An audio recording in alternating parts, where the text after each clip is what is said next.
good attitude. So attitude is going to be very important whenever it comes to our joy within the congregation, within our church, within our body. So she realized that there wasn't a perfect church, and her new church was very different, yet she found joy there, but she knew that it wasn't perfect.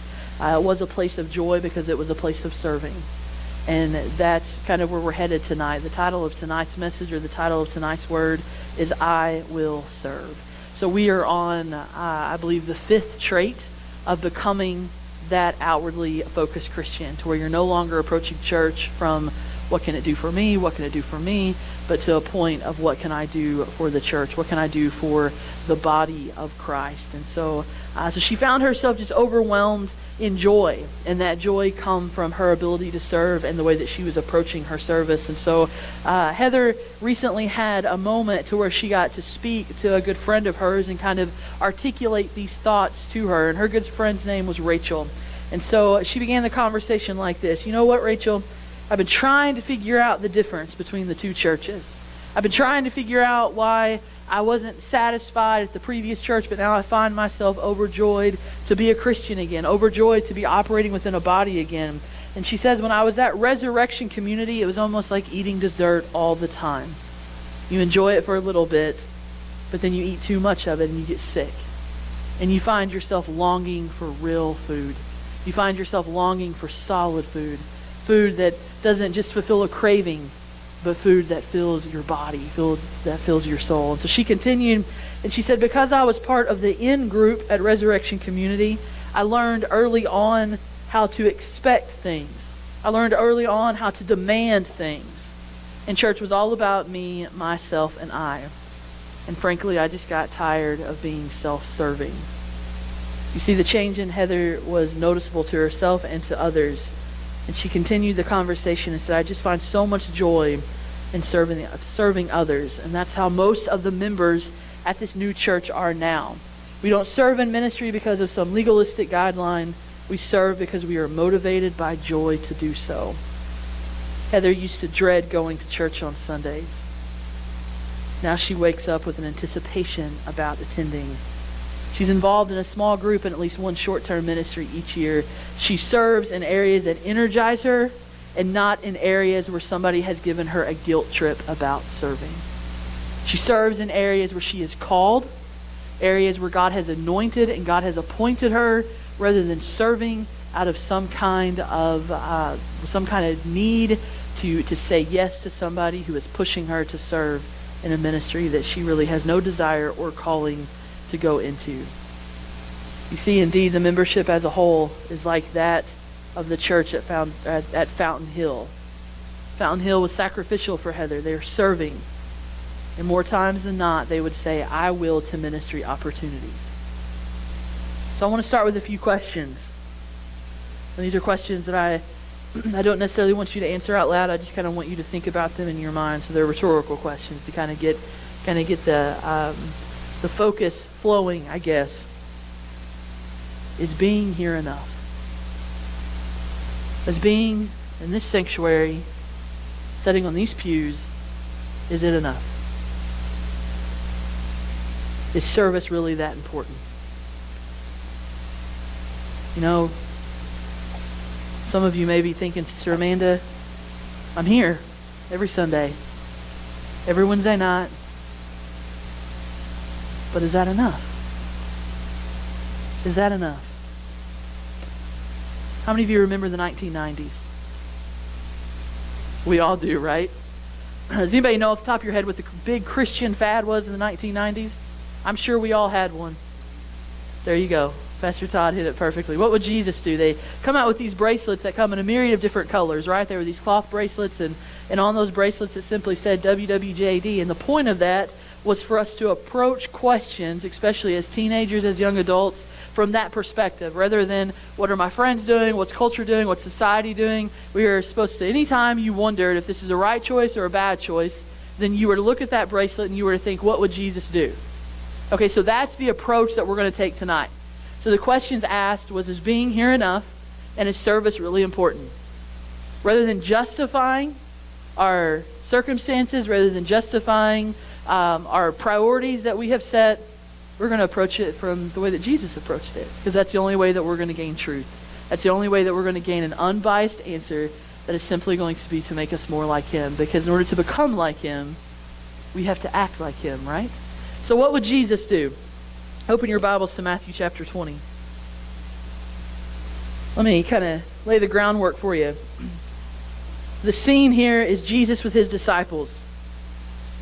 The mother of James and John, identified in the text we're about to read as the mother of Zebedee, addresses Jesus boldly.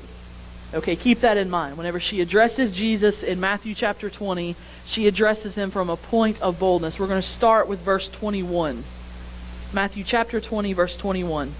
It says this, "And he said unto her, What wilt thou? And she saith unto him, Grant that these my two sons may sit the one on thy right hand and the other on the left in thy kingdom."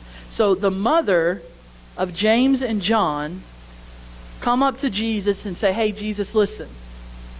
I want my sons to have a place of elevated honor. Can you make that happen for me?" Let's put it in our language. Can you make that happen for me? Jesus quickly tells her, "You have no idea what you're talking about. No idea what you're talking about." And then the next 10, or the other 10 disciples, they become a little frustrated with James and John. They become indignant at James and John. And a fight is about to break out, okay, in front of Jesus. I mean, they are ready to fight because James and John's mother had the audacity of requesting that they be elevated to a position of honor. Did she not see all the other disciples there? Certainly they were worthy enough, just as James and John. And so Jesus steps in. We'll continue with verses 25 through 28. Verses 25 through 28. "But Jesus called them unto him and said, Ye know that the princes of the Gentiles exercise dominion over them, and they that are great exercise authority upon them. But it shall not be so among you. But whosoever will be great among you, let him be your minister. And whosoever will be chief among you, let him be your servant. Even as the Son of Man came not to be ministered unto, but to minister and to give his life a ransom for many." Verse 27 again, "And whosoever will be chief among you, let him be your servant." So Jesus' own words, his priority was not on those being served. His priority was not on those with the most authority over others. His priority was on service and acts of service and being a servant. So easily does service matter? Is service important? What would Jesus do? He says it's the most important. He says to be chief among you. To be chief among you. If you look at verse 26, he says to be great, let him be your minister. But to be chief, to be above great, to be chief among you, let him be your servant. There is weight in the words of Jesus here. There is a heavy weight in the words of Jesus. So let me kind of bring this down to the modern vernacular for our church, okay, or for us right now in 2016. I believe that this is how Jesus would say it. Hey, you. I know that the world says put yourself first. I know the world says look after number one, but that's not the way you're supposed to do it. Stop complaining about the music style and what you want. Stop demanding church leaders to do things the way you would like them to be like the way that you would like them to be done. Stop trying to get your way in church business meetings. Instead, put others first. Put your desires last. Become a servant instead of a whiner and a complainer. One of my favorite qualities of Jesus Christ is, man, he is honest, even whenever it hurts. Because his goal is not to keep us contained. His goal is not for us to come back Sunday after Sunday after Sunday. His goal is for us to become like him. His goal is for us to have a restored relationship with God. And he knows that just telling these little white lies and telling people that you're okay when Scripture purely says that you're not is not going to restore that relationship. It is actually going to be a stumbling block. I love his honesty. I love the way that when questions were asked, he cut it down. I love that. If you continue to look at Matthew 20, 25 through 28, you will notice the very last thing that Jesus does in this group here is he uses his own self as an example. You see, Jesus didn't come to earth as a political king. He didn't come to earth with authority. He didn't come to earth with power, as we would call it. But instead, he came to earth to serve. And what's significant about the way Jesus served was it took him all the way to the cross. It took him all the way to the cross. You see, he became sin. He took on our sin. He was crucified, a bloody crucifixion. And the King, the Son of God, served us in a way that we can never repay. He served us. He served us by dying for us. You see, at church, as church members, we have to stop saying, I want, and start saying, I will. We have to stop demanding our way and start serving others. Over the past year, I've kind of gone through a question in my mind, in my own spiritual life. And you're going to hear a little bit about, I guess you're going to hear a lot more about my ministry, because that's the only thing that I can relate it to, because I know yours, but I don't know your personal insights to your ministry and your service. I know mine. I've asked the question, or I don't want to say I didn't really ask the question because I already knew the answer, but I toyed around with the thought of, is it better to be in ministry, or is it better to create ministries? Is it better to uplift ministries? If somebody else was to come in and God was to say that they are a teacher, should I be offended? Should I be insecure at their ability to have a calling, the same calling that I have? Or should I lay aside what I enjoy doing in order to give them opportunity to do those things? There has to come a point where we are mature enough in our own ministries, in our own service to God, that we do not feel intimidated when somebody else steps in and they want to be taught and they want to be led in that said ministry. If somebody walks in today and wants to be a piano player, Uncle Guy should not be intimidated by that piano player. He should not try to discourage that piano player, or he should not try to make sure that piano player gets offended so he walks out of this church because there's an intimidation there. But yet what Uncle Guy should do is he should begin to nurture that gift and that calling, because that is a gift and a calling that he has.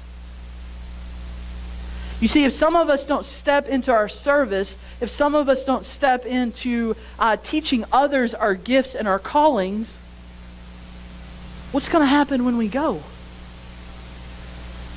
Where is this church going to be? Do we not want to create a spiritual legacy? Is that not what we want to do? Do we not want to create a spiritual legacy? Rather than being intimidated and just immature in our service. So what is service? Not only what is service just in a general definition, but what is your service? Think about that for a minute. What is your service to Christ? What is your service to this local body? You got it in your mind? Don't say it out loud, just get it in your mind. We got it? Do we know what our service is? If you don't know what you bring to the table, if you don't know what your service is, you need to find out. If you don't know what your service is, that is telling me that you don't have a service. As I look across this room and I look at the members that are here, if you don't have a service, there is a problem, because there's nobody in this room that is a new Christian or that has just been here a short amount of time. If you in this room right now are not serving, then I question your commitment. That's reality. If you are still a self-seeking Christian, and I'm speaking to everybody in this sanctuary right now because I know every single one of you. If you are still a self-seeking Christian, if you are still approaching church from the perspective of what can it do for me, what can it do for me, what can it do for me, there is a maturity problem. There is a lack of growth, and when there is a lack of growth, there is death. And so what is your service? Again, we go to Matthew chapter 20, verse 27. And whosoever will be chief among you, let him be your servant. The Hebrew word for servant there is doulos. D-O-U-L-O-S. Doulos. It means a bondsman or a slave. Voluntarily or involuntarily. When it's convenient or when it's inconvenient. That is a servant.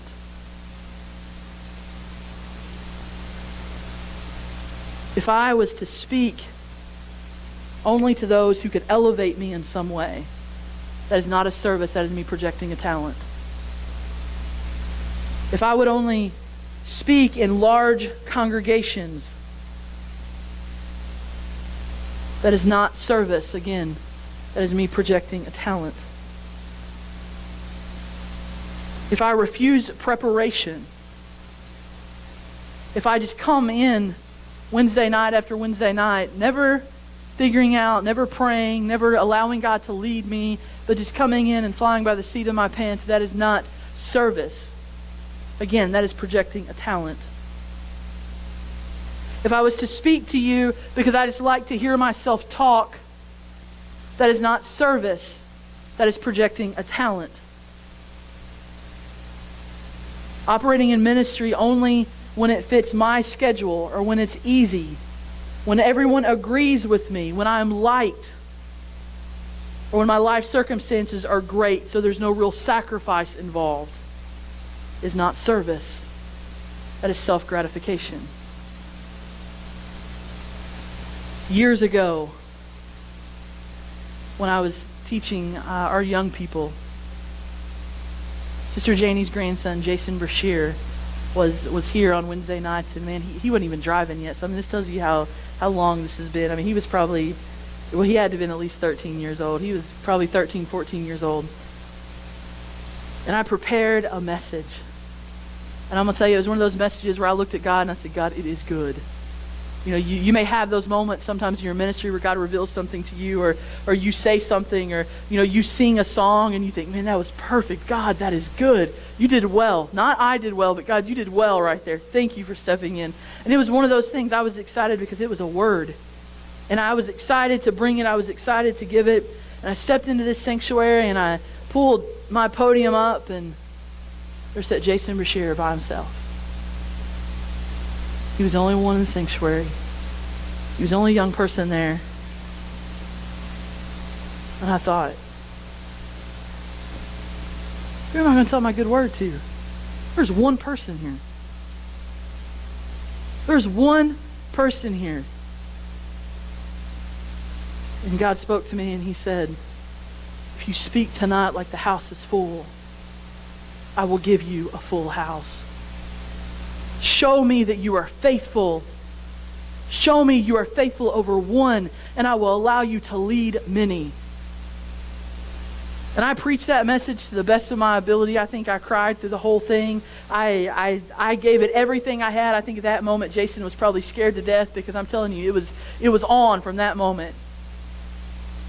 And when we ended, I said, you know, Jason, you're free to go hang out, listen to music, whatever you'd like in the foyer. I sat down at the altar. I said, right here. I sat down at the altar and I just began to cry. I began to cry because I felt like that the service that I was bringing at that moment, it didn't get anywhere. And as I looked up, Jason was coming back down the aisle. And at this moment, his dad was in prison.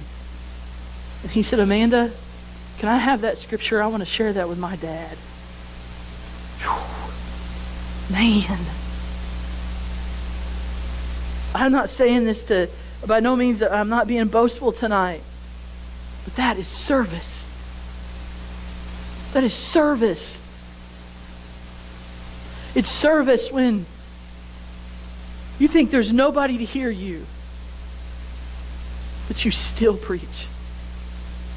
It's service when something's going on, and I'm not saying this, but whenever you walk in and it's just your family that hear you talk all the time, it's your cousins and your aunts and uncles and your parents, and you walk in and it's so easy to say, let's just pray and we'll call it a night. Or do you serve? And do you preach anyways? Because they're just as important. They're just as important as any visitor that walks off that street. They're just as important of the ladies, the 200 women that were at ladies' retreat. They're just as important. When we sit in this sanctuary and there's 4 or 5. When we sit in our children's church class, our Sunday school classes, when we sit into our youth classroom, that's service. It's service when you're getting all the complaints from everybody around you, and it would be so much easier to just throw in the towel and say, you know what? If you don't like the way I'm doing it, then you take it over. It's easier to do that than to serve. It's easy to walk away from Tuesday night meetings and Thursday night meetings whenever you only have 2 or 3 showing up. It's easy to say, you know what? Forget it. Let's call this thing quits. Let's just shut this down. That's not service.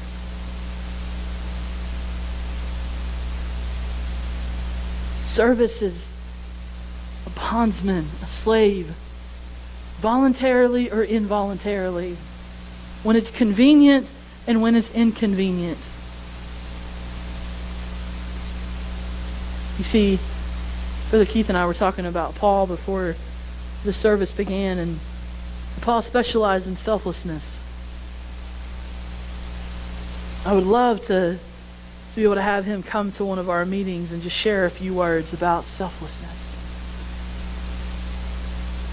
I don't know if he would be shy about addressing self-serving motives and actions. Actually, I know that he wouldn't. And one of my favorite books written by Paul, or one of my favorite letters that he has written, is the book of Philippians.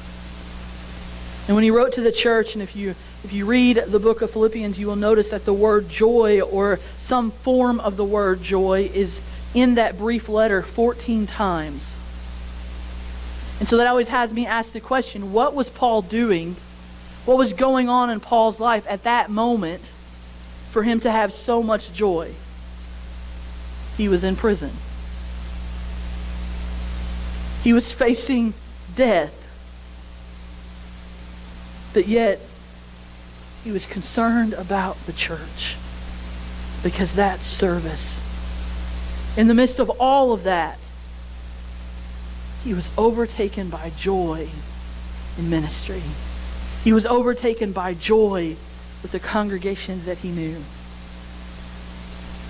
And Paul explains the basis for this joy. If we were to look at Philippians 2, verses 5 through 11, we're not going to go there, but he tells us that what true joy comes from, and he sums that up, and he says that true joy comes from an attitude like Jesus. It comes from an attitude like Jesus. And if we were ever to doubt the meaning of Jesus' attitude, Paul goes on to say, becoming obedient to the point of death, even to death on a cross. Service is not about you. It's not about me. It's not about what I like. It's not about my opinions. It's not about my ideas. It's not about my life circumstances. It's not about me, again, or you being elevated to some position of honor or respect. If you are demanding honor, stop. Stop. But service is about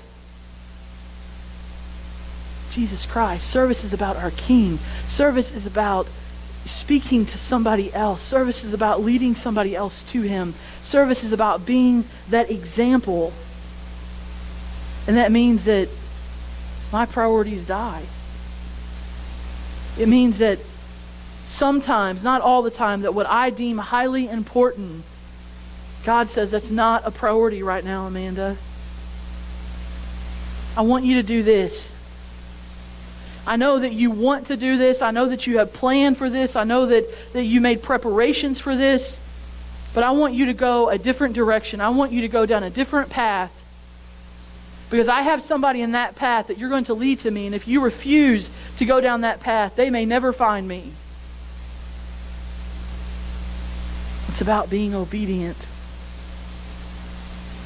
You see, it was with this context that Paul explains how we respond to one another in our local bodies.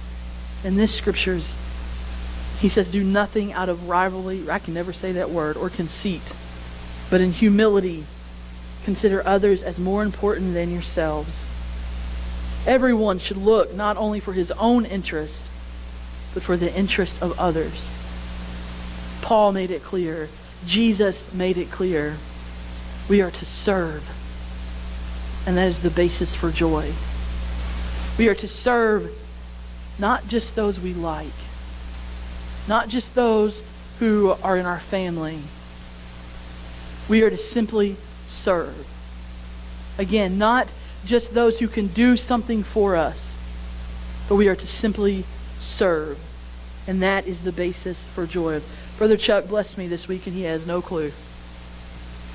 He blessed me from a Facebook post that I read, and I'm going to call him out if that's okay. I love you, brother, so if you get embarrassed, I'm sorry. He said that he made a point to pray for everyone that he criticizes, to stop criticizing them. And now some of you may be thinking, well, Brother Chuck, what are you criticizing people for? Don't go there because you do it too. I thought, wow. And so then I started going through my list of people. Oh, Jesus, I need to pray for that one. I really need to pray for that one. I started going through the list of the people that I criticize, Brother Keith. Some related to me, some not.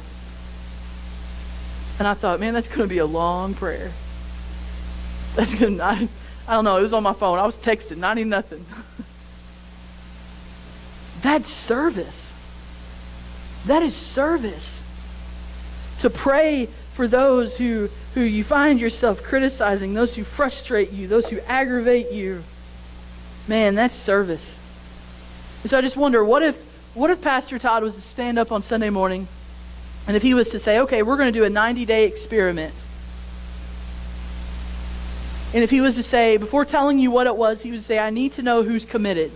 90 days. You're going to commit to 90 days of this experiment. There would be a couple people who would raise their hand, and there would be others who are like, well, I'm not raising my hand until he tells me what's going on, because, he may be trying to trick us into something, who knows. And there's going to be some who's like, well, Brother Chuck raised his hand, then I should raise my hand because, I don't want him to think that I'm a sinner. I don't want him to think that I'm not committed. And then probably throughout as we battled through our mind, most everybody in the church would probably have their hand raised.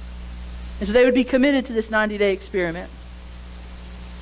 And the experiment is this. For 90 days, you are going to ask nothing from the church. Nothing. You're not going to complain in any way for 90 days. I don't even know if I could do that for 90 seconds.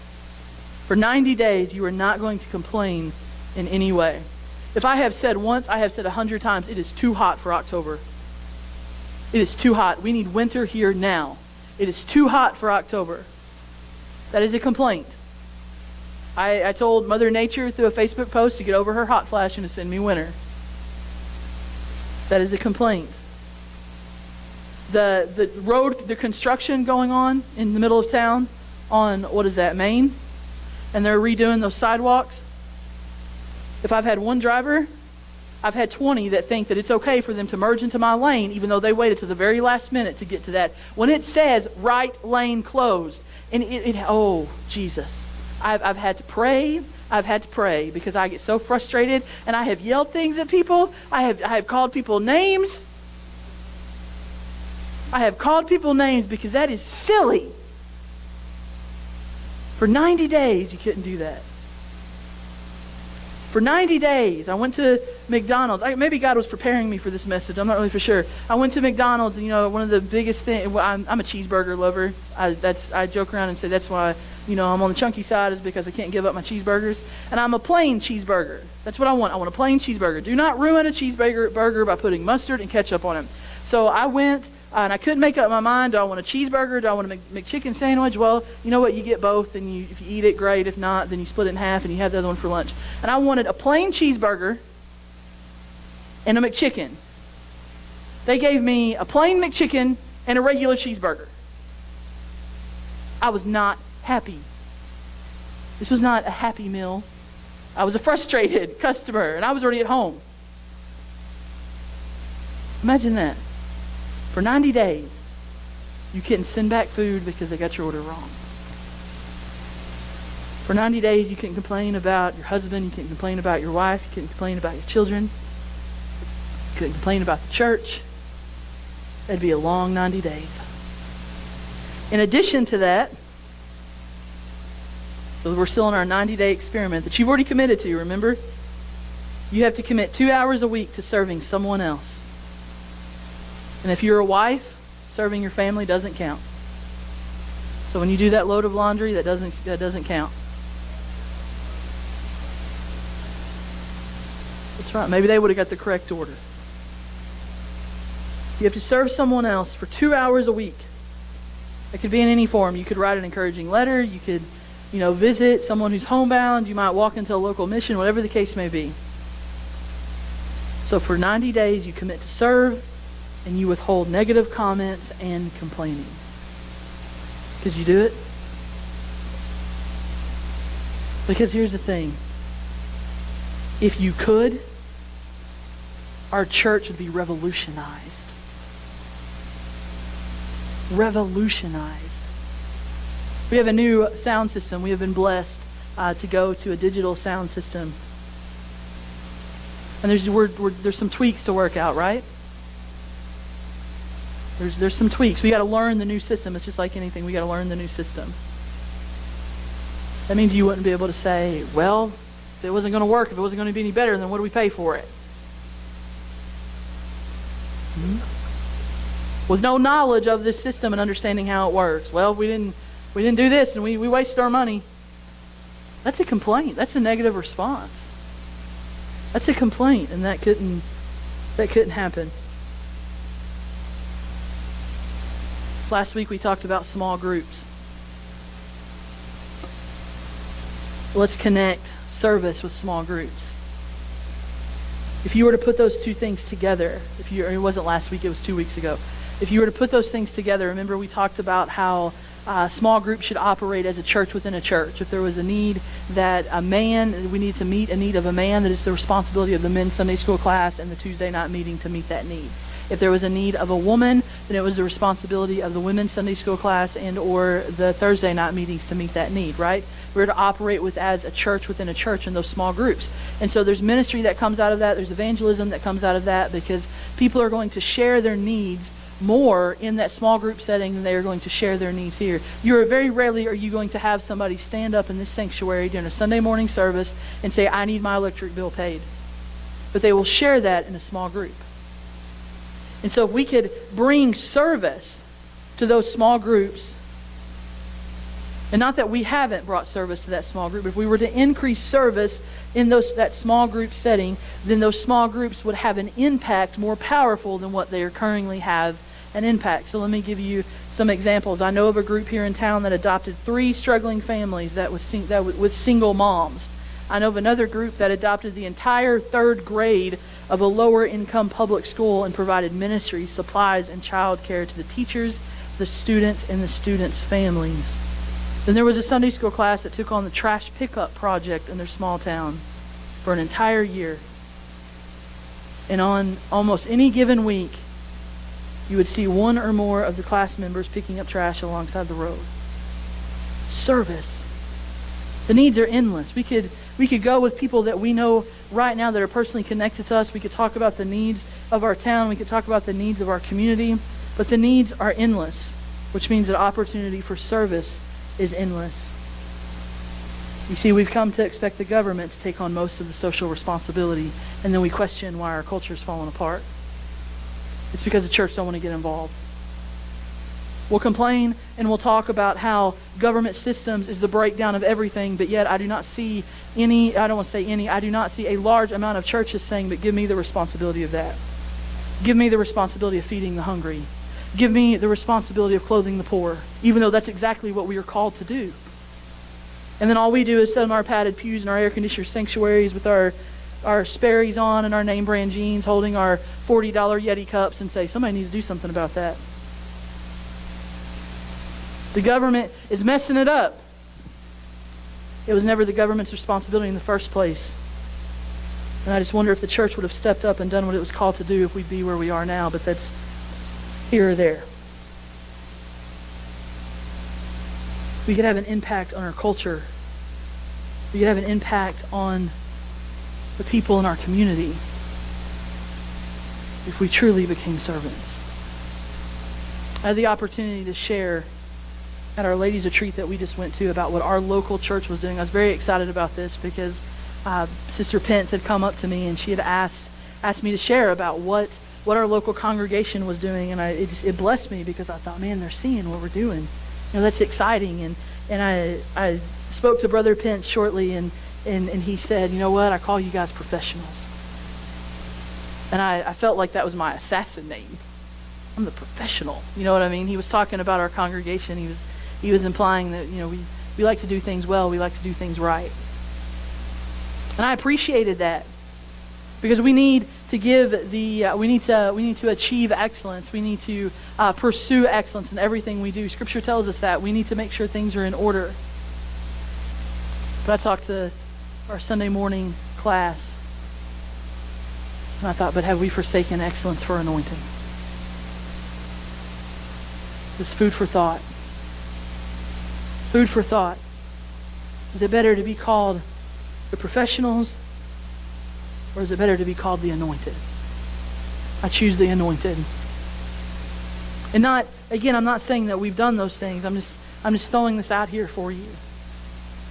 And so I had the opportunity to share about what we were doing, and primarily focusing on what we're doing within women's ministry and with our women. And so we talked about Sunday school class, and we talked about our Thursday night studies, and we talked about our coffees, and just kind of shared the importance of small groups and encouraged them in their churches, if they didn't have a small group setting, to create that. And I had about 3 or 4 women come up to me after, all from different congregations across the state, come up to me after that service and asking me questions about how do we run things, how do we do this, how does this operate, how do you get this started. And their questions were basically kind of centered around the same thought. And they were telling me that, how do you get this started in a church where I have women who are there in attendance, but yet they don't want to serve, they don't want to do anything. How do I get this started in a congregation where it's more like a country club, where I paid my dues and so serve me? And that was the words of a woman that I spoke with. And their question centered around the same idea. How do we encourage our congregations to be healthy members in a church where they are so inwardly focused and it's all about their needs and their wants? And my response to them were the same across the board. And it sounds so easy. It was become an example of a serving Christian. Become an example of a serving Christian. About a week ago, I received an email from one of these ladies. She said her entire attitude changed when she started taking intentional steps to serve. She kind of laid out a plan for me of what she had done. And first, she had made a commitment to stop being a critic or judge of everything that takes place in the church. And second, she added with her daily prayer time, including a petition to God that she might have an attitude of servanthood every single day. And third, her prayer time included prayers for specific leaders, specific members of the church, including those who irritated her. And fourth, she committed to a minimum of 1 hour of service through the church every single week. And this was the last line of her email. I have never been more joyful to be a church member. That blessed my heart. It blessed my heart to see joy of someone who was frustrated in the congregation that they were currently in. It is time for us to become servants. There has been a slow change in many of the congregations across the nation to where we have retreated into self-serving shell and made church mostly about us. It is time for a change. It is time for a change that won't come from denominational bureaucracy or a plan or a plug-and-play program. It is time for church members to stop nitpicking the small issues in the church and discover the needs and hurts where they can serve. It's time for a change among church members around the world to serve rather than to seek and to be served. If there is a need in this local body, if the trash needs to be taken out, you don't have to find anybody to do that. Take it out. Right now we have an increase of dead crickets in our church. I'm not really for sure why. Better dead than alive. There's a broom closet and there's dustpans. Grab one. If you see a tissue that has fallen on the floor or on the ground, and you're creeped out about picking it up with your bare hands, go grab another napkin and pick it up. It's about service. Sister Amy taught me something a long time ago.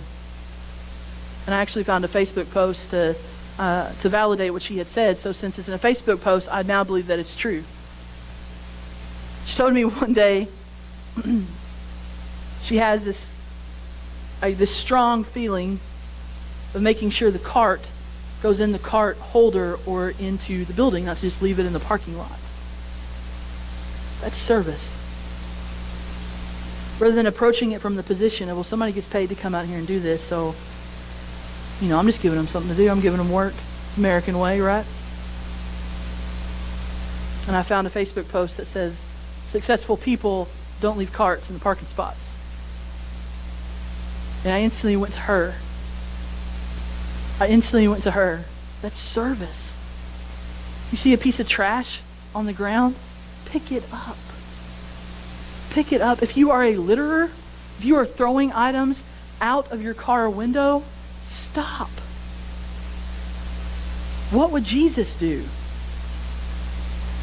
He would make the water bottle into a bird of some kind and let it fly away. You can't do that, but you can put it in the trash can. How many of you have ever done this? You're shopping or whatever, you're looking for something, and let's say that something falls off the shelf. How many of you have just kind of nudged it underneath the shelf so you didn't have to pick it up? I saw that done this week when I was in Walmart. Pick it up. Pick it up. Service. It was pushed underneath the shelf. I couldn't reach it. Pick it up. That's service. We don't have to have this big, drawn-out plan. It doesn't have to be this huge ministry. Hold the door open for somebody with a smile. We don't get that anymore. When you go to order your coffee or your sausage biscuit or whatever it is, rather than saying, I want a sausage biscuit, say, hello, I would like a sausage biscuit. Those things matter. I know that seems silly maybe, but that matters. Rather than getting frustrated at the young cashier, just be patient and tell her that everybody has a bad day. Especially if you get Carly at Food Giant now. That's service. Let somebody go in front of you, even though you have been extremely impatient all day long. Let them go in front of you, even if they have more items than you do. That's service. Because that does not reflect our culture. But yet it does reflect Christ. It's time for a change. It's time for us, rather than to see who can serve us, it is time for us to seek. It's time for us to seek those who we can serve. Consider this commitment prayerfully and with total sincerity. I will serve. I will serve. If you still have your Bibles, go to Matthew chapter 20. We're going to look at verses 20 through 28 again. So this is the part where there's kind of a discussion time with this study. And so I'm going to read to you, and this is the scriptures that we've already read. I'm going to read to you Matthew 20, verses 20 through 28. I'm going to read it to you in the English Standard Version. It says, "And the mother of the sons of Zebedee came up to him with her sons, and kneeling before him, she asked him for something. He said to her, 'What do you want?' Then she said, 'Say that these two sons of mine are to sit, one at your right hand and one at your left in your kingdom.' Jesus answered, 'You do not know what you're asking. Are you able to drink the cup that I am to drink?' And they said to him, 'We are able.' And he said to them, 'You will drink my cup, but to sit at my right hand and at my left is not mine to grant, but it is for those for whom it has been prepared by my Father.'" Verse 24. "And when the 10 heard it, they were indignant at the two brothers. But Jesus called them to him and said, 'You know that the rulers of the Gentiles lord it over them, and their great ones exercise authority over them.' Verse 26, 'It shall not be so among you. But whoever would be great among you must be your servant, and whoever would be first among you must be your slave, even as the Son of Man come, not to be served, but to serve, and to give his life as a ransom for many.'" So my question to you, what was the motive of the mother? Oh, selfish. Exactly. How can we relate that to church now? My way or the highway? Okay. I'm looking for something a little more specific. She didn't ask for all of the disciples to be set in an elevated position of honor with Jesus, right? Who'd she ask for? Her kids. It was... Right. Exactly. As Sister Beverly said, Brother Todd says that a lot, my four and no more. Elevate my family. Elevate my family. I don't care about anybody else, but elevate my family. And so what can we, from this passage that we have here, what can we take away in relation to our service or to our congregation? Is there anything that just kind of stood out to you? So let's just kind of talk. There's no right or wrong answer. I mean, what do you think Jesus is saying to us here?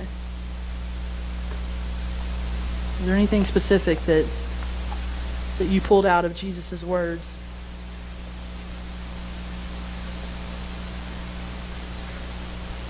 Okay.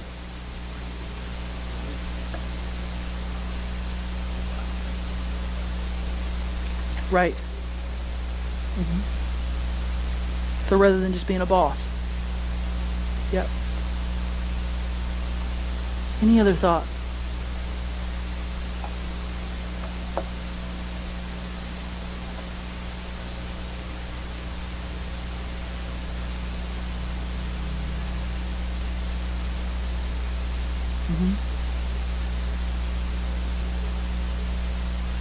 Right.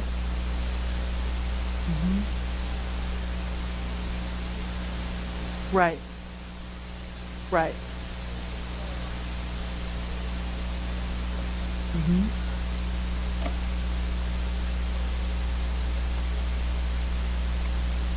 Right. Right, exactly. Pastor Todd.